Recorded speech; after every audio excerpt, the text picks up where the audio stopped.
Bonjour à tous et bienvenue dans Smart Patrimoine. Smart Patrimoine, l'émission qui vous accompagne dans la gestion de vos finances personnelles et qui décrypte également avec vous les actualités et les enjeux du secteur de la gestion de patrimoine. Une émission que vous pouvez retrouver tous les jours sur Bismart. Et au sommaire de cette édition, nous commencerons tout d'abord avec Investir responsable, le rendez-vous dédié à l'ISR de Smart Patrimoine. Et en l'occurrence, nous tenterons de comprendre ensemble quelle place occupe le label ISR dans les stratégies de gestion mise en place par les CGP. Une question que nous poserons notamment à François-Xavier Seurre, président fondateur du cabinet Terrae Patrimoine, qui sera en duplex avec nous dans un instant.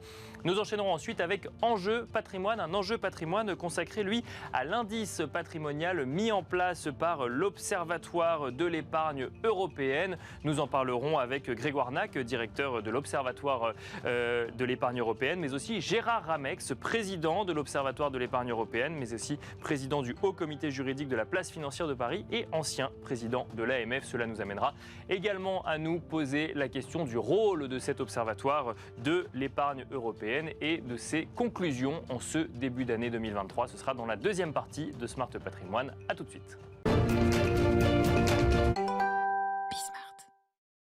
Et nous commençons tout de suite avec Investir responsable, le rendez-vous dédié à l'investissement durable ou à impact de Smart Patrimoine. Et en l'occurrence, nous avons le plaisir d'être en duplex avec François-Xavier Seurre, président fondateur du cabinet Terrae Patrimoine. Bonjour François-Xavier Seurre. Bonjour Nicolas Pagnès.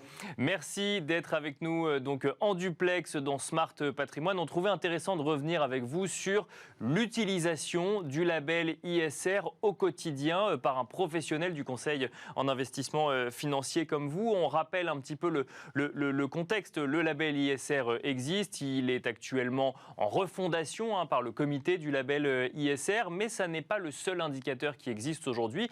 On a une réglementation européenne qui se durcit, qui commence à être de plus identifié par un certain nombre de professionnels et d'épargnants. En témoignent notamment les questionnements qu'il y a pu avoir sur les articles 8 ou article 9 que l'on a pu voir notamment en fin d'année dernière. François-Xavier Seurre, quelle place accordez-vous au label ISR aujourd'hui? Comment utilisez-vous ce label ISR? Le souci, c'est qu'aujourd'hui, le label ISR, en tant que conseiller, je ne m'en sers plus. C'est bien la difficulté, c'est qu'aujourd'hui, il y a de nouveaux indicateurs qui ont pris la place, d'autres labels qui sont des labels beaucoup plus de référence. On peut parler du label Greenfin, par exemple, qui est principalement axé autour de l'environnement. On peut parler du label alors, qui s'appelait Finansol, qui maintenant s'appelle FAIR, qui est autour justement d'un impact beaucoup plus social des investissements, qui parle beaucoup plus aux clients. Et il y a cette nouvelle réglementation SFDR, comme vous le disiez, qui classe les fonds en 6, 8 ou 9 selon leur appétence et la prise en compte des labels de l'impact et de la durabilité des différents fonds. Et l'ensemble de ces nouveaux labels et de ces indicateurs ont pris le pas sur le label ISR, qui aujourd'hui est un label extrêmement large et qui a labellisé tellement de fonds qu'il en a perdu de son utilité et de son rôle d'indicateur pour les investisseurs d'un point de vue de conseiller. Si je comprends ce que vous nous dites, c'est que vous préférez utiliser un label Greenfin ou un label Finansol parce qu'ils sont plus précis finalement dans ce qu'ils vont labelliser, ou en tout cas ils s'adressent à une thématique un peu plus particulière qu'un label ISR qui a vocation à s'adresser à un maximum de fonds pour le coup. Bien sûr, le label ISR aujourd'hui, c'est quasiment 1200 fonds labellisés, 200 sociétés de gestion et 770 milliards d'encours labellisés. Donc c'est énormément de fonds. Et avec à la base des critères qui vont être pris, qui vont être le E, le S ou le G. C'est comme ça qu'on se retrouve avec Total Energy, qui aujourd'hui est la 5e valeur la plus achetée des fonds labellisés ISR, parce que Total n'est pas bon sur le E, bon, c'est une évidence, mais très bon sur le social et la gouvernance, parce que les salariés sont bien payés, sont représentés, il y a une égalité salariale homme-femme, il y a des choses qui sont très bien au niveau de la gouvernance et de l'impact social, mais forcément sur l'impact environnemental, c'est aujourd'hui absolument une catastrophe. Et c'est ce qui est reproché par beaucoup d'investisseurs et beaucoup de conseillers au label investissement socialement responsable, c'est qu'aujourd'hui les 3/4 des fonds labellisés investissement socialement responsable ont des investissements pétroliers. Et ça, c'est quelque chose qui aujourd'hui, alors qu'il y a une urgence climatique et environnementale qui est mise en avant par les rapports successifs du GIEC et qu'il y a une grande prise de conscience au niveau des investisseurs de leur impact, n'est plus tolérable. Et c'est pour ça que le label ISR aujourd'hui est de plus en plus mis de côté et que la refonte du label ISR est absolument urgente et doit être une refonte extrêmement profonde. Ça ne doit pas être quelque chose uniquement en surface, ça doit être une refonte profonde qui va prendre en compte ces évolutions des attentes des investisseurs et cette urgence environnementale. Alors, on rappelle, hein, François-Xavier Serre, que vous faites partie des acteurs de la finance responsable qui ont notamment remis en cause peut-être la direction que prend ce nouveau label ISR. On a fait plusieurs émissions sur le sujet pour ceux qui veulent s'y intéresser un peu plus précisément. Pour aller au-delà de ce que vous nous dites, est-ce que cela veut dire aujourd'hui que quand vous discutez avec des épargnants, une catégorisation ESG, donc qui prendrait les 3 critères en même temps, ne correspond plus finalement à des épargnants qui connaissent précisément les valeurs sur lesquelles ils veulent investir. Quand je dis les valeurs, ou en tout cas les valeurs qu'ils ont eux, et qui vont ensuite, de ce dont va découler ensuite une stratégie d'investissement. Est-ce que ça veut dire qu'aujourd'hui, vous avez des investisseurs qui sont plus axés sur le E, plus axés sur le S, plus axés sur le G, et qui sont moins tolérants vis-à-vis des autres catégories ? Alors, c'est pas forcément... les 90% des clients qui viennent voir un conseiller en gestion de patrimoine et qui sont dans une démarche durable veulent de l'environnemental. Ils veulent une mesure carbone de leurs investissements, ils veulent un impact par rapport au carbone, et ça, c'est quelque chose qui est aujourd'hui extrêmement réel. Quelqu'un qui va s'intéresser à la gouvernance des entreprises, à moins d'avoir un DRH face à soi, c'est quand même quelque chose qui est extrêmement rare. Par contre, l'aspect social peut revenir avec des questions d'égalité salariale entre hommes et femmes, avec des questions de représentativité des minorités et avec certains clients qui peuvent demander à prendre en compte notamment l'accès, par exemple, des plus précaires à des logements. Ça, ce sont des choses que l'on peut retranscrire au travers de certaines allocations, mais vraiment dans 90% des cas, les gens viennent pour des questions environnementales, pour des questions plus particulièrement de gaz à effet de serre, parce que c'est l'urgence du moment. C'est une urgence qui est de plus en plus dans la tête des investisseurs, surtout d'une génération qui aujourd'hui a entre 30 et 45 ans. L'investissement socialement responsable, l'investissement durable, l'investissement à impact sont des notions qui sont surtout demandées par une génération qui a moins de 45 ans. Donc si je comprends bien ce que vous nous dites finalement le label ISR ne nous sert pas puisque les gens qui sont en face de nous veulent des investissements verts ou en tout cas axés sur l'environnement, voire même encore plus précisément sur le climat. Et c'est là-dessus qu'on base finalement notre recherche ensuite de fonds pour correspondre à leur envie. Exactement. Le label ISR, en fait, aujourd'hui, n'est pas assez discriminant. C'est bien son souci, c'est qu'il accepte beaucoup trop de fonds, beaucoup trop d'investissements, beaucoup trop de stratégies. Et c'est l'avantage de la réglementation aujourd'hui SFDR que l'on a, qui classe en 3 catégories les fonds. SFDR 6 pour ceux qui sont des fonds qui ne prennent absolument pas en compte les critères de durabilité, SFDR 8 où on a un début de prise en compte des critères de durabilité, et SFDR 9 où là par contre on est sur quelque chose de beaucoup plus poussé. On est sur véritablement le fait d'investir sur les solutions. Et de plus en plus de clients, c'est ce qu'ils nous demandent. Ils demandent d'investir sur les solutions et non pas uniquement sur des critères qui commencent à prendre en compte le social et la gouvernance. Ils veulent investir et répondre à une problématique sociétale. Pour autant, François-Xavier Serre, on a vu en fin d'année 2022 un certain nombre d'articles 9 reclassés en article 8, justement par anticipation ou par crainte de voir une réglementation un petit peu plus précise sur le sujet. Est-ce que ça aussi, ça ne va pas alimenter finalement une réflexion autour de ce qui est réellement un investissement vert de ce qui ne l'est pas ? Ça a été un coup de projecteur et un coup de pub absolument fabuleux pour SFDR. Parce que quand on voit des fonds, des sociétés de gestion comme AXA, qui avaient labellisé 50 fonds en SFDR 9 et les 50 fonds labellisés SFDR 9 qui ont été rétrogradés en SFDR 8, ça a été la plus belle pub que l'on pouvait faire à cette nouvelle réglementation SFDR. Et ça a mis un coup de projecteur fabuleux sur le souci qu'il y avait aujourd'hui avec ces questions d'éco-blanchiment que l'on peut avoir. Éco-blanchiment en français, greenwashing en anglais, c'est les 2 termes que l'on retrouve. trouve, et qui sont reprochés par beaucoup d'investisseurs, qui ont été encore épinglés la semaine dernière par une étude de UFC Que Choisir. C'est la meilleure des pubs que l'on pouvait faire à la réglementation SFDR, et moi je ne peux que être extrêmement heureux de cette évolution qu'il y a pu y avoir au cours des derniers mois pour guider les investisseurs et éviter tous ces aléas de greenwashing que l'on peut avoir sur le marché et qui sont aujourd'hui encore extrêmement nombreux. Donc ce que vous nous dites, c'est que plutôt que d'entretenir le flou finalement avec des fonds article 9 reclassés en article 8, ça a mis un coup de projecteur sur cette réglementation et ça permet de comprendre un petit peu plus dans quoi investir aujourd'hui. C'est ce que vous constatez?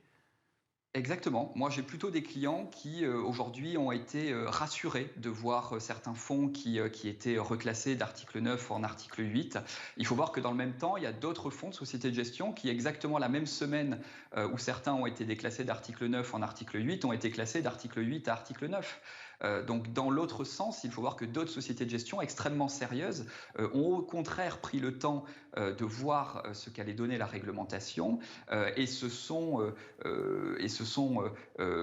servis, on va dire, de cette réglementation pour tranquillement faire évoluer leurs fonds et qu'ils correspondent à cette réglementation. Et c'est la meilleure pub qu'ils pouvaient avoir. Pour revenir sur le label ISR, François-Xavier Seur, il y a quand même deux évolutions, ou en tout cas deux aspects qu'on peut prendre en compte quand on est épargnant, notamment cette double matérialité qui va être intégrée, qui va quand même dans le sens effectivement d'intégrer l'impact des entreprises vis-à-vis d'écosystèmes, vis-à-vis d'écosystèmes, et aussi cette idée d'accompagner la transition des entreprises. Alors ça, effectivement, c'est quelque chose qu'on voit beaucoup vis-à-vis de gérants de fonds ou d'entreprises un peu institutionnelles, vis-à-vis des épargnants, accompagner cette transition, c'est aussi quelque chose qui peut faire écho dans des stratégies patrimoniales? En fait, il y a énormément de stratégies patrimoniales. Il y a l'accompagnement de la transition. En fait, il y a soit vraiment le fait d'investir sur les solutions, c'est-à-dire d'aller directement investir sur des sociétés qui aujourd'hui sont vertes, investissent dans le vert, d'investir sur des sociétés qui sont en transition. C'est une autre façon de les accompagner. Puis il y a également tout ce qui est lié à la politique actionnariale. Aujourd'hui, vous avez des fonds qui ne sont pas labellisés, mais qui appartiennent à des sociétés de gestion, qui vont aller voter par contre aux assemblées générales pour essayer de faire changer les choses. Parce que lorsqu'on est propriétaire d'une action, qu'on soit un particulier ou un fonds d'investissement, on a deux droits. On a le droit de voter aux assemblées générales et on a le droit de percevoir un dividende. Le fait de voter aux assemblées générales, c'est quelque chose qui ne doit pas être oublié. Et c'est finalement là aujourd'hui que l'on a la politique actionnariale qui permet d'accompagner les sociétés en transition. Ça en fait partie. Ensuite, il faut faire extrêmement attention à la qualité de l'information, puisque lorsqu'on va chercher les critères ESG, lorsqu'on va sur des questions de double matérialité, d'accompagnement de la transition, il faut avoir une qualité au niveau de l'information pour réaliser une sélection des investissements qui soit à la hauteur de l'attente des investisseurs. Sinon, il y aura nécessairement des déceptions derrière et ça va être une des batailles des années à venir, l'accès à l'information, le tri de ces informations, et c'est quelque chose qui coûte énormément aujourd'hui à mettre en place dans les sociétés de gestion. Merci beaucoup François-Xavier Seur de nous avoir accompagnés dans Smart Patrimoine en duplex. Je rappelle que vous êtes président fondateur du cabinet Terra et Patrimoine. Merci beaucoup. Avec plaisir. Et quant à nous, on se retrouve tout de suite dans Enjeu Patrimoine.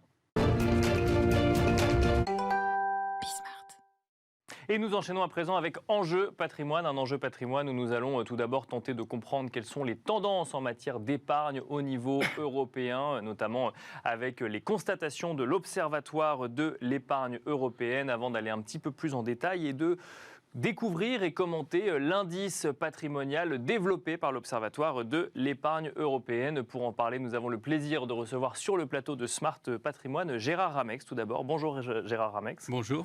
Bienvenue sur le plateau de Smart Patrimoine. Vous êtes le président de l'Observatoire de l'épargne européenne. Vous êtes également président du Haut Comité juridique de la place financière de Paris et ancien président de l'AMF. Bienvenue sur ce plateau. Nous avons le plaisir également d'être accompagné par Grégoire Nac. Bonjour Grégoire Nac. Vous êtes directeur de l'Observatoire de l'épargne européenne. Bienvenue également à vous sur ce plateau. Alors, l'Observatoire de l'épargne européenne, je ne suis pas sûr que tous les gens qui nous écoutent sachent exactement de quoi il s'agit. Gérard Ramex, est-ce que vous pouvez nous expliquer quel est le rôle de cet Observatoire de l'épargne européenne qui existe depuis une vingtaine d'années ? L'OE est une association qui a été créée il y a une vingtaine d'années avec l'appui des régulateurs et de certains acteurs publics comme la Banque de France, la Caisse des dépôts, et qui comprend principalement des banquiers, des gérants d'actifs, et également des chercheurs. D'accord. Alors le but, c'est de faire mieux connaître, mieux comprendre l'épargne, qui est faussement simple. C'est un univers en fait assez complexe. Et puis d'avoir un lien avec les chercheurs, c'est-à-dire de promouvoir. Nous finançons des équipes de chercheurs qui proposent des thèmes en lien avec l'épargne. D'accord. Et par exemple, l'importance de l'épargne en matière économique, c'est lié avec la croissance, le financement de l'économie. Le financement de l'économie, l'impact des taux bas pendant une durée longue, l'attitude des épargnants par rapport au risque ou par rapport à des investissements comme ceux dont vous parliez tout à l'heure, type ISR, vert, etc. Et donc, ce sont tous ces travaux que nous faisons et qui sont publiés sur notre site. Avec cette idée de comprendre finalement les grandes tendances en matière d'épargne au niveau européen, pas uniquement pour la France, mais au niveau européen. Oui, tout à fait. Alors, les chercheurs qui travaillent sur la base de nos appels d'offres prennent des données dans les différents les pays européens. Certains, par exemple, autrefois, on avait une équipe de chercheurs qui a travaillé sur des données norvégiennes pour essayer d'étudier certaines tendances. Donc, et deuxièmement, on essaye évidemment de comparer et de situer l'épargne française par rapport à l'épargne telle qu'elle est dans les différents pays de l'Union européenne et puis au Royaume-Uni maintenant qui est hors Union européenne. Alors vous avez publié il y a quelques semaines maintenant un tableau de bord de l'épargne en Europe avant de faire un focus dessus. Est-ce qu'il y a un rapport à l'épargne différent dans les différents pays européens que vous suivez? Vous le constatez, ce rapport à l'épargne un peu différent? Oui, il y a des grands écarts entre les pays. Le premier facteur discriminant, c'est la retraite. Bien sûr. On a un régime de retraite par capitalisation, auquel cas il y a une épargne financière beaucoup plus importante, plus tournée vers des produits à risque de type actions ou obligations des entreprises. À risque, mais donc de long terme également. À risque au plan technique. C'est-à-dire, le risque est rémunéré en général sur le long terme, ou sur le moyen et sur le long terme. Donc plus on a un instrument long, plus logiquement on doit allouer une partie de son investissement à des investissements dits risqués. D'accord. L'autre différence, c'est la relation avec l'immobilier. La part du patrimoine financier dans le patrimoine des ménages d'un pays est assez variable. D'accord. En France, on est à peu près à 40%. Dans les pays qui sont plus tournés vers les actions et aussi plus tournés vers la capitalisation, on atteint 55% dans l'Europe du Nord et même 60% en Suède de mémoire. Ah, ça veut dire qu'en France, on est plus axé d'abord vers l'immobilier avant d'aller vers de l'épargne financière qui intervient dans un second temps, si je comprends ce que vous nous dites. Oui, tout à fait. Et alors, quand on regarde un petit peu vos tableaux de bord de l'épargne en Europe, alors dans un contexte, c'est quelque chose que vous calculez trimestriellement, si je ne dis pas de bêtises. Chaque trimestre, c'est complet. Chaque trimestre, bon là, on pourrait parler en semestre finalement vis-à-vis de ce grand changement qu'ont pu connaître les épargnants, que ce soit en matière de hausse de taux de la BCE, l'impact sur les taux de crédit immobilier, d'incertitude notamment sur les marchés financiers. Qu'est-ce que vous constatez au niveau de l'épargne européenne, si vous avez des données harmonisées, dans ce tableau de bord de l'épargne en Europe? Il y a eu une augmentation du taux d'épargne pendant la période Covid, à la fois parce qu'il y avait moins de possibilités de consommer et certainement aussi compte tenu des risques et de l'inquiétude. Depuis cette période et un peu dans tous les pays, on a un recul du taux d'épargne, mais on reste, et c'est particulièrement net en France, on reste à un taux d'épargne qui est supérieur à celui de la période 2012-2019. D'accord. Donc on épargne moins, mais on épargne toujours plus. On fait un peu plus attention, mais en même temps, ça veut dire qu'on retourne vers des investissements ou simplement on épargne moins parce que la vie coûte un peu plus cher? Oui. Alors logiquement, en termes économiques, on devrait avoir une baisse du taux d'épargne significative compte tenu de l'inflation et du recul du pouvoir d'achat. Mais en fait, c'est contrebalancé par le fait qu'il y a une certaine inquiétude. D'accord. Et on le voit dans notre pays, mais pas seulement. Une certaine inquiétude qui fait que les gens, étant incertains de l'avenir, allouent davantage de leurs revenus à l'épargne. Donc, ils continuent, au global, en Europe, on continue à épargner. On épargne sur quel type de véhicule déjà? Est-ce qu'on investit ou est-ce qu'on garde ça sur un compte courant? Et ensuite, si on investit, dans quoi est-ce qu'on investit concrètement? Alors, c'est des grandes lignes, c'est des grandes tendances, évidemment, mais... Il y a une part importante, alors qui varie selon les pays, mais disons les pays latins, en particulier comme le nôtre, on a une part importante, sans doute exagérée pour des économistes qui ont une vue rationnelle de la répartition, de l'allocation des risques sur des éléments très liquides. D'accord. Soit des comptes à vue. D'accord. Ouais, donc directement sur un compte courant, quelque part. Alors, pour parler de la conjoncture, effectivement, en ce moment, comme les taux repartent à la hausse, eh bien, il y a un attrait, il y a des personnes qui avaient de l'argent totalement liquide sur des comptes non rémunérés, qui basculent, typiquement en France, mais on n'est pas le seul pays, vers des livrets de caisse d'épargne dont le taux nominal est plus attractif. D'accord. Même si le taux réel, en fait, est pénalisant. Si on fait si on déduit le taux d'inflation, on a des taux d'intérêt réels négatifs. Donc sur des comptes à vue, et ensuite on est, alors effectivement quand on parle au niveau européen, on est peut-être sur des produits ou des véhicules financiers un peu différents de ce qu'on a l'habitude de connaître en France, mais ensuite on va sur quoi? Reste sur des véhicules liquides pour faire face à un imprévu? Oui, tout à fait. Alors le pays dont on est le plus proche dans la structure, c'est l'Allemagne. D'accord. L'Allemagne a un taux d'épargne un peu supérieur au nôtre. C'est un des seuls en Europe qui a un taux d'épargne supérieur au nôtre. Et elle a une allocation assez proche de la nôtre. Et avec un système de retraite d'ailleurs qui est relativement voisin. Donc inversement, aux Pays-Bas, par exemple, on a une allocation très tournée vers les actions et qui se maintient en ce moment malgré les aléas de marché sur le marché actions.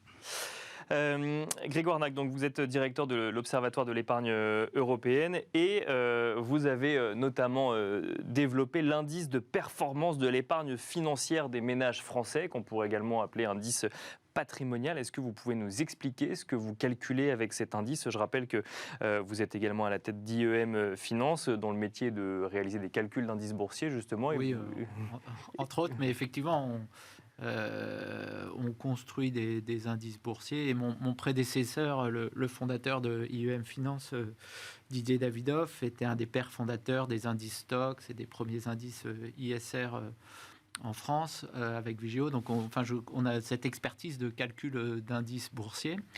Et donc l'idée de l'indice de l'OE, c'est d'utiliser une formule traditionnelle d'indice action au patrimoine d'un ménage type français dans un premier temps. D'accord.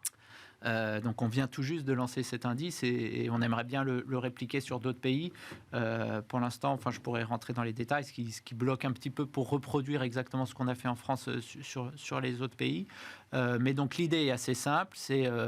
Donc on l'a publié 2 fois. Donc on l'a lancé en fin d'année dernière et on a fait une rétropolation sur les 10 dernières années. Donc de suivre la performance d'un portefeuille type. D'accord. D'un ménage français, donc en prenant au niveau macroéconomique la composition du portefeuille financier. Donc, comme disait Gérard, donc c'est seulement 40% quand même du patrimoine total des ménages. Donc hors immobilier ou hors autre investissement, on est sur le financier. Ouais, d'accord. Je pense que c'est important de garder ça à l'esprit, Bien que sûr. cette partie financière, ça représente que 40% du total patrimoine total.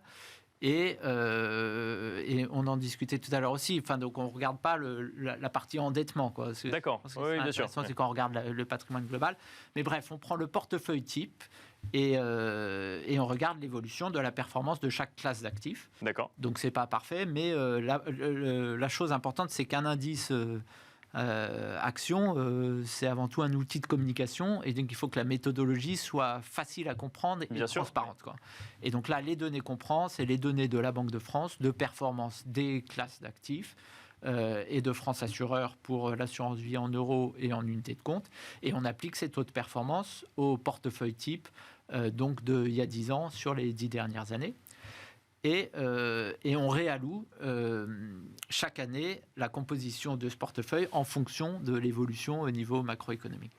Avant de nous donner un petit peu justement quelles sont les performances que vous constatez, le portefeuille type, il ressemble à quoi aujourd'hui? Donc il est en moyenne sur les 10 dernières années, il y a 45% à peu près 40% de liquidité.